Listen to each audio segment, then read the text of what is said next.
Yo, I'm Fish, and welcome to Ammomod 101. In this guide, I want to take a look at some of the core fundamentals of Ammomod, the mechanics, ways to improve, and more. My goal is to make the information in this guide easy to understand and usable by players of all skill levels. This tutorial is primarily from a soldier's perspective, but you can take a lot of these tips and apply them to scout as well. This guide is broken down into several chapters, which will also be time-stamped in the description. So if you'd like to jump ahead, feel free. Chapter 1 Fundamentals. If you haven't played it or you've never even heard of it before, MGE, also known as My Gaming Edge, is a game mode that was created in April of 2011 in the 1v1 or 2v2 format, and the primary focus of this game mode is to improve your deathmatch, otherwise known as DM, skill. One thing I can assure you of is that nobody, and I mean nobody, was born with top tier DM. You get there through consistently putting in hard work and making a conscious effort to apply the knowledge you've gained, whether it be from this guide or anywhere else. To connect to an MGE server, you're going to want to go to the TF2 main menu, click Servers, click the Internet tab. At the bottom of the server list, you're going to see a little section that says Workshop, Tags, Include. You're going to want to make sure Include is selected, Workshop is selected, and then in the search bar next to those options, you're going to want to search MGE. Then looking back up at the top of the server list, you're going to want to sort by latency and find the server that's closest to you. If you're from the US and you accidentally connect to a high ping server, you run the risk of playing against EU players who are always fun to play against and never do anything degenerate, especially not in Ammomod. Chapter 2 Movement. Now at this point, after seeing the map, you may be wondering, well, how am I supposed to dodge anything in this map? It's just a tiny circle with no obstacles. Well, the answer to that is you don't dodge, at least not fully. It's extremely hard to get someone to whiff their rocket entirely in that map, and you can all but forget about doing it consistently, especially when you go against better and better opponents. What you can do, and what you should always strive to do, however, is to try and minimize damage, no matter what. Proper Ammomod movement will allow you to take an 80 damage rocket and turn it into a 60 damage rocket, a 60 into a 40, and so on. The better you get at ground movement and the more unpredictable you are, the harder it is for your opponents to land good splash or hit directs on you. As you can see, I have an aerial view of two soldiers in Ammomod. One of them is surrounded by 8 white lines, and these are the 8 main directions you can move in Team Fortress 2 with your player model.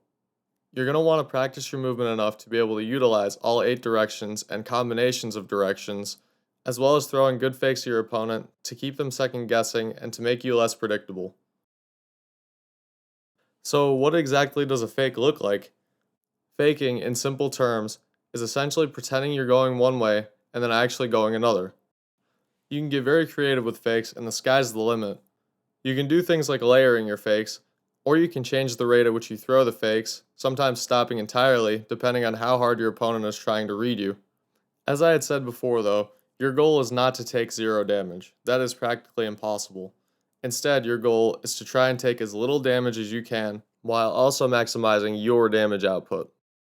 The more you play, the more likely you are to run into an opponent that is using effective fakes. No matter how good your opponent is or how good their fakes may seem, there are always 2 main components to every fake that will either make it or break it. The main key element to every fake is that they have an intended direction. I can't speak for every player, but with myself, I notice this is not a conscious process. I kind of just have a feel for the way I want to go. Even if they're not putting thought into it, there's a good chance your opponent will know that they have to hide this direction from you at all costs. They tend to layer it beneath various other inputs, some of them meaningless and some of them deliberate. The best way to pick out your opponent's intended direction out of what can be a sea of inputs is not actually to try and get inside their head and see what they're thinking. Instead, try and look for the moment that they switch their strafe out of the fake and back into their actual intended direction. This may seem like a difficult task at first. Thankfully though, it's a lot easier than it seems, because all player models have a tell. The easiest way to pick up on this before it gets ingrained into your muscle memory and you can do it subconsciously is to just watch their player model, watch their legs, and look for the exact moment that they tap their other directional key to switch their strafing direction. This is by far one of the best pieces of advice I've ever received when it comes to reading fakes. In order to improve your movement, I would recommend hopping onto a movement mod server such as Surf, bhop, KZ, or whatever your preference is. Each type of movement mod has its own set of strengths, but in the end, they all add up to make you a better movement player. When you feel like you're comfortable with your movement, hop on Ammomod, play some rounds, and just focus on your left hand. Let your right hand do the aiming autonomously. By switching your brain's bandwidth over to your left hand, you will be able to effectively pick your gameplay apart and think about the mistakes you're making. Don't be too hard on yourself, but don't make excuses either. Really go through with a fine-tooth comb and try and figure out why you died, why you took so much damage, and how you can prevent that in the future. That is the most important part. Losing doesn't matter, and losing elo certainly doesn't matter in the face of improvement. And for some tips and tricks, I would generally advise you to not use your spacebar at all in Ammomod. There are some arguments to be made for using spacebar, but in my opinion, the fastest way to get better at movement, specifically ground movement and fakes, is to just avoid it entirely so you can get a better feel for the overall picture of movement and how you can throw effective fakes. Along that same line, I would advise against air strafing or trying to surf rockets. Jumping, air strafing, and surfing are acceptable in damn near any other map, but they more or less defeat one of the main aspects and draws of Ammomod, which is getting better at ground movement. An interesting movement trick that has to do with fakes is one that my mentor used quite often. When you first spawn, there's a delay before you can actually move, so when most players spawn, the second they hit the ground and can move, they usually dart off in one direction to try and avoid the spawn rocket. With this common behavior in mind, the player that did not have to respawn typically will shoot a rocket to the left or to the right of the player who just respawned to try and predict their movement. When you look at this set of corresponding instincts, what my mentor does off spawn sometimes will make complete sense to you. Occasionally, when my mentor spawns, to throw off the opponent, he will completely stand still, not going in either direction, just to bait out that spawn rocket. Ammomod is a very momentum heavy game mode, and it's very important to try and get out of the disadvantage you are at when you first respawn. Chapter 3 Aim. Aim is important because you can throw all the fakes in the world, but if you can't hit your rockets, you'll never secure kills. Aiming your rockets properly involves a combination of good timing, mechanical skill, and knowledge of the opponent's movement. Aiming against a scout is vastly different than aiming against a soldier, and that goes for all the other classes, not to mention the fact that everybody has their own style of movement. In the end, being able to aim rockets well is not always just mechanical skill, a lot of the time it's experience. On the mechanics side though, on your mouse, there are typically two main movements you can make, a tracking movement and a flicking movement. You can alternate the two, and it's good to do that depending on the situation, but it all boils back down to these two main movements. Ideally, when you're practicing your aim, you want to be practicing both of these movements on their own. A very important mechanic in TF2, and one you should always be aware of, is aim punch. Aim punch is when you receive damage and your screen shakes, throwing off your aim just that little bit. It may seem more noticeable against scouts or against hitscan in general, but it can absolutely be felt versus a soldier. This mechanic is crucial to understand because you can use it to your advantage to try and throw off your opponent's shot. For example, when you're playing Ammomod, there's a good chance you'll get juggled. When you're juggled in the air, it can sometimes feel like you're completely helpless and you're just gonna die. I'm here to tell you though that you're not completely helpless. In fact, quite the opposite. You have a lot of options when you're in the air. I like to think of being in the air as being in a temporary high ground, making your shots easier to hit and the opponent's shots harder to hit. What this means is that you can aim a direct down onto your opponent, and if it hits, you'll be delivering the highest amount of aim punch you possibly can with your primary. It goes without saying that this can be an absolute game changer, converting a loss into a win. This is one great example of how to use directs, but in general, how do you choose between splash and directs? Obviously, splash does less damage, so you'd want to go for it less, right? In reality though, aiming for splash and hitting splash is a lot more consistent than hitting directs. However, if you splash them at their feet just right and pop them in the air for a juggle, you can absolutely hit very consistent directs, so it's important to understand when to switch between the two aiming modes. Another important concept to look at is ammo management. You always have more time than you think you do, and it's very important to not just spam rockets. aim them, and make sure you hit as good of damage as you possibly can. The way you can practice your aim effectively is to do the exact opposite of what I advise for the movement. Just switch your brain's bandwidth over to your right hand and let your movement be subconscious. Again, be critical, but don't be too harsh. Just remember that you can get better at any skill you consciously choose to work on. In my opinion, the most important element to improvement is consistency. I think it even places above hard work because if you put in a 12-hour day once a month, you're not going to keep a lot of that skill. The most important part is just squeezing that little bit of practice in every single day that you can.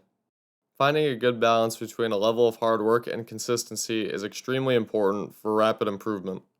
But even with just 15 to 30 minutes a day, you can see rapid improvements, especially if you're just starting out. Unfortunately, though, the law of diminishing returns takes full effect here, and if you do get past a certain point where 15 to 30 minutes a day does not seem effective, then feel free to up it. Do as much practice a day as you want, but make sure you're consistent and don't burn yourself out. In terms of actually where to place the rockets, though, here is a good example I'd like to illustrate for you. Here again we have two soldiers in Ammomod. The red soldier is surrounded by red lines indicating his movement tendencies.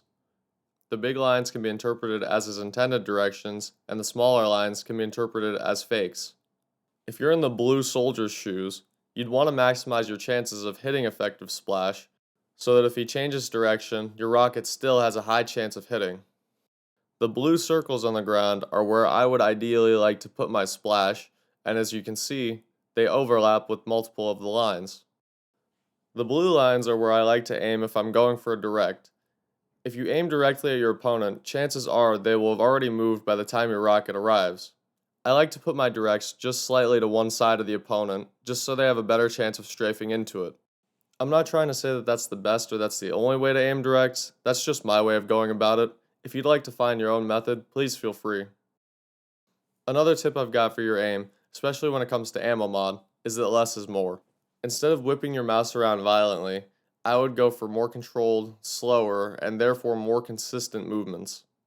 This will also help you get faked less, because if you're not responding to every single movement your opponent is making, it's a lot harder for them to get you to buy fakes. A little trick I have for fighting scouts is that when they're in the air, they typically delay their second jump to try and bait out your rocket. Instead of waiting for their second jump like most soldiers would do, you can really catch a scout off guard by just shooting the rocket right away, exactly where they're at. This does take good timing though, and if they get their jump just right, you can completely miss your rocket and you'll be at a big disadvantage. Chapter 4. Positioning. Positioning, whether you know it or not, is very important for Ammomod. Where you are in the arena in relation to your opponent can directly influence how much damage you deal, how much damage you take, and other factors such as how easy it is to juggle them. Typically, you want to fight for the center of the Ammomod arena. Some players choose to stay as far to the side as they possibly can, completely avoiding the center, but that is inadvisable for many reasons. The reason that the center is the best position in my eyes is that it balances damage output and safety. If you're too close to your opponent, you run the risk of splashing yourself, and if you're too far away, your damage output isn't enough to be effective. Plus, when you're at a balanced range from your opponent, fakes become a lot easier. If you're right next to your opponent, your movement speed as soldier is way too slow to do an effective fake. Scouts can pull this off, and very effectively at that, but as soldier you are limited by your movement speed, so you have to compensate with distance. The ideal playstyle isn't fully passive or fully aggressive, but a good mixture of the two, and a good effort to switch between the two depending on the situation. When you're deciding whether to play passive or play aggressive, you should first look at your health and your ammo. Those are some of the biggest factors of whether you should play aggressive or play passive in the first place.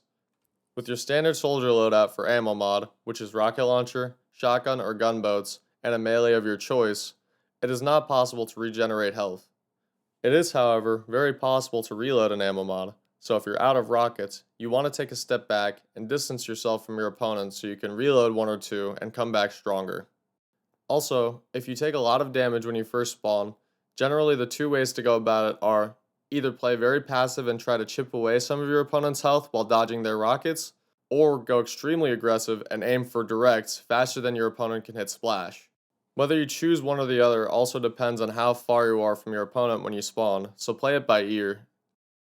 One big general piece of advice I can give you is never get stuck in complacency. Every single round, every single game is different. The best of the best learn to adapt to whatever situation they're in. Going back to what I said earlier about distance, you want to be at a good distance from your opponent that allows you to not only fake, but also put out good damage. If you spawn far away from your opponent, I advise doing your best to close the distance and delaying your rockets until you get close enough to deal effective damage. While your opponent wastes their rockets chipping away at your health from across the map, you can delay yours, get close enough, and then really bring the pain to them. If you are forced to play at different distances, such as really close or really far, it can be tricky, but manageable. I'll give you examples for each. Just remember to try not to eat a bunch of rockets in the process.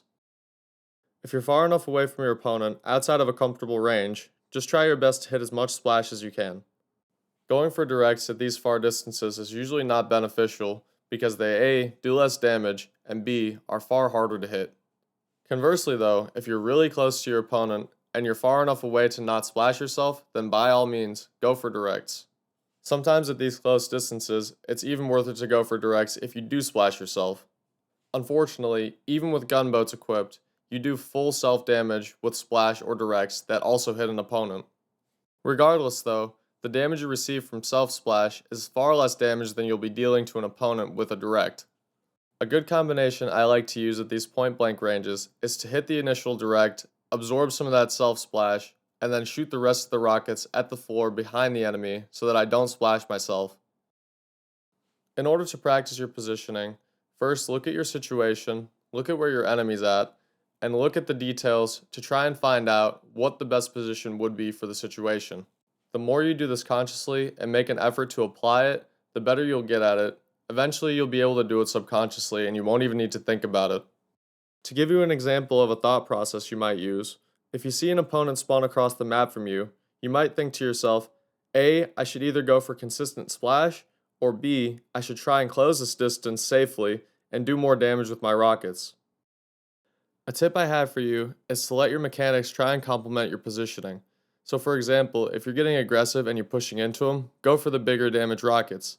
Or if you're playing passively, really emphasize fakes. A trick I've got for positioning is try and make your opponent's shots as awkward and as difficult as you possibly can. What I mean by this is, most players are right-handed, so if you stay far to their right, your left, you can make their shots very difficult because they either have to go for an awkward right flick or they have to completely reposition their mouse to go for a left flick into you. In this small window of time, you can hit a rocket or two and end up securing the frag. Chapter 5: Mentality. Keeping your head in the right place is a skill that can benefit you far beyond Ammomod, but for this guide, I'll be referring to things that will specifically help you in Ammomod, as well as some general tips. If you truly want to improve at Ammomod, you need to keep what's called a growth mindset. This is the internal belief that you can and will improve at whatever you want to do, and you aren't being held back by any factors other than your willingness to do it. Some people believe in fate, some people believe in destiny, some people don't even believe we have free will, but I believe as human beings, one of our greatest gifts is being able to carve out our own path in life. And if you want to achieve your goals bad enough and you have enough determination, I believe there's nothing stopping you from doing anything you want. With all the philosophical stuff out of the way now, let's talk about tilt. Tilt can oftentimes be looked at as a vicious cycle of your in-game expectations not being met and the anger that comes along with it. Whether you missed an easy shot that cost you the round, your teammates are flaming you, or you're just having a bad day, tilt is something that can easily creep in and affect your entire gameplay. Unfortunately though, as humans, we can't just turn off our anger with the flip of a switch.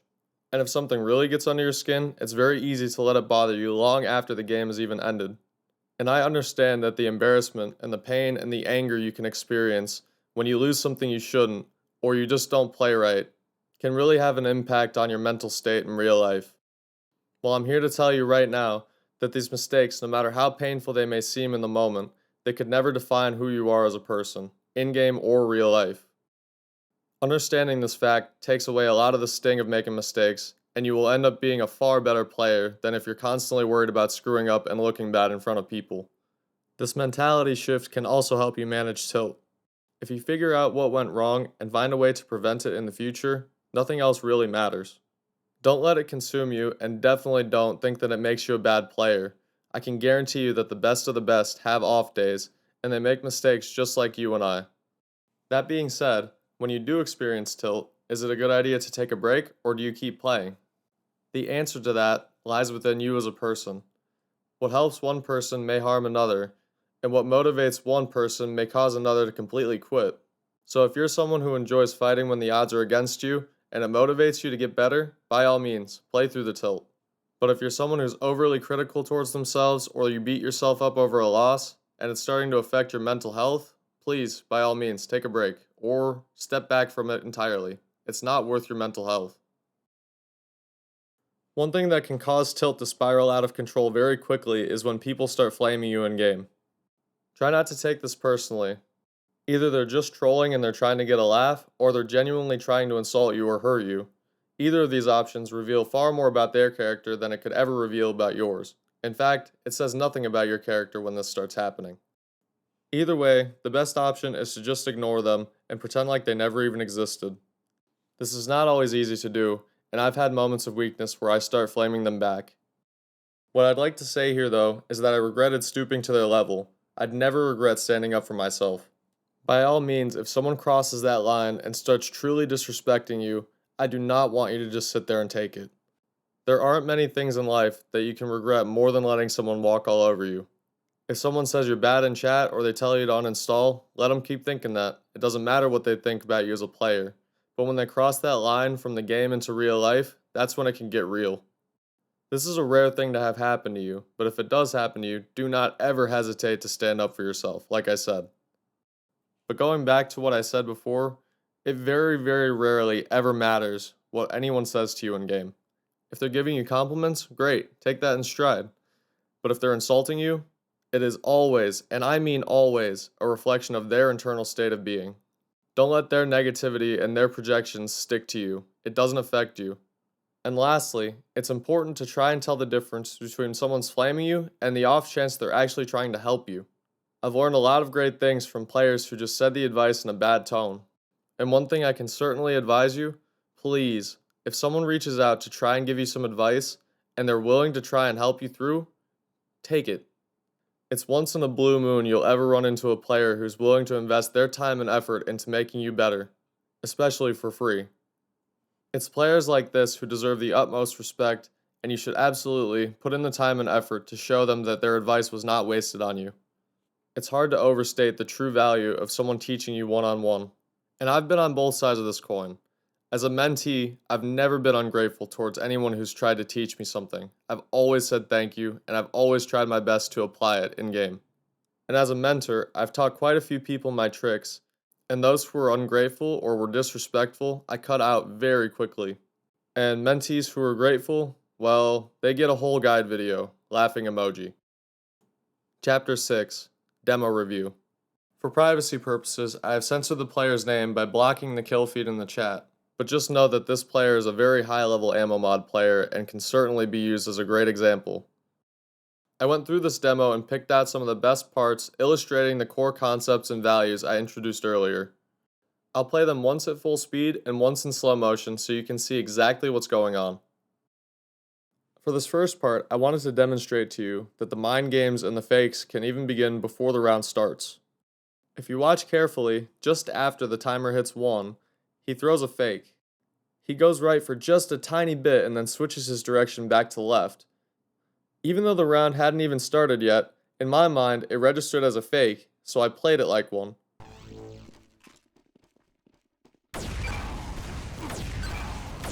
I figured there was a really good chance that he was going to keep going left, as he had just used right as his fake direction. So to maximize my damage and the chances I'd juggle him into the air, I decided to go for a direct. I could have aimed my direct for his torso, and it would have probably still hit, but I'm a player who likes to minimize my risk.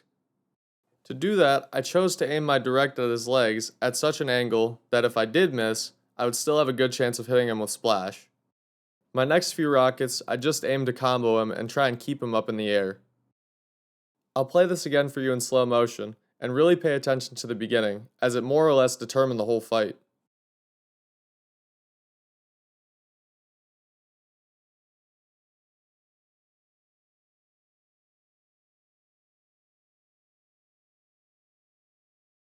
This next clip I wanted to show you really demonstrates the importance of distance and positioning. I did get a bit lucky here, but you'll be able to see exactly why distance and positioning is so important to practice.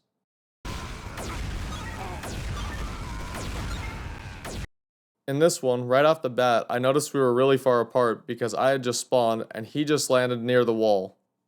At this point, my goal was to try and close the distance a little bit so I could hit better rockets. Fortunately, I made it to the center first, and with a few good rockets, I'd hopefully be able to secure the round. However, it could have very easily ended up as a loss, as he was able to hit a big rocket behind me and launch me towards him. The only reason he didn't win that round was his very first rocket. If he had held it just a little bit longer, it would have been a very different outcome. But unfortunately, by the time he had launched me into that position of being right next to him, he was already out of rockets, and I had just one left. At this point, I knew I wasn't going to have another chance to hit a big damage rocket, so I aimed for a direct in the same exact manner that I did in the first clip. Here it is again in slow motion, and really try to pick out those points I made about distance and positioning. Think about how you could apply this to your own gameplay.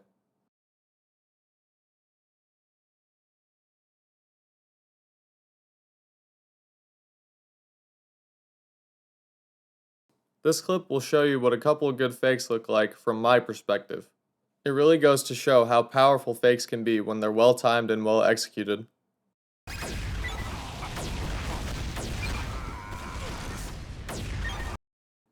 With just a tap of the D key, he was able to successfully bait my second rocket. I reacted to the movement input as I thought he was going to commit to that direction, and I was wrong. The way he set this up was acting like he wanted to commit to the right direction in the beginning of the round. After I hit my first rocket and splashed him in the right direction, he likely figured that I'd try this splash again as it had hit before. He gave me a sign that he might be going back there, and I reacted. After this, I was launched in the air by his rocket, and I was fortunately able to hit a direct of my own on the way back down. This rocket did very briefly pop him up into the air, which I was hoping would cause him to miss his next rocket, but he hits a direct of his own onto me, which launches me back up into the air. As you can see there at the end of the round, some of the best times you can go for a fake are when your opponent is under a lot of pressure. I had enough ammo to be okay for the rest of the round, but I knew that my health was so low that the next rocket would decide the fight.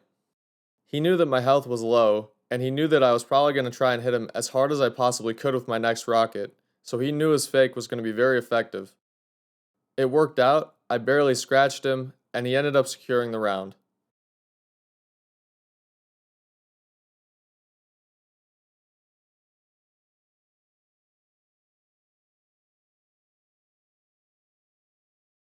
This last clip I have for you, I will not be pointing anything out, and I'd like you to go through it and see if you can figure out what fundamentals were used and where. If you'd like, you can leave a comment with a timestamp and describe the fundamental you saw so that other people, including myself, can see what you thought.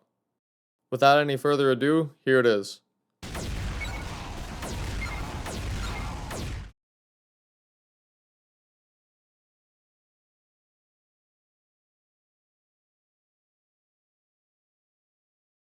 Chapter 7: Conclusion and Final Thoughts. This is not by any means everything there is to know about the game mode Ammomod. There is still so much left to discover and explore for those who are willing to take on the challenge. This guide was made to help you along your journey, no matter what stage you're in as a player. Going forward, I may periodically update this guide as more information or new information becomes available. Whether you watched the whole thing, skipped around to get some pointers, or just threw this on in the background so you could eat, I hope this video served you well.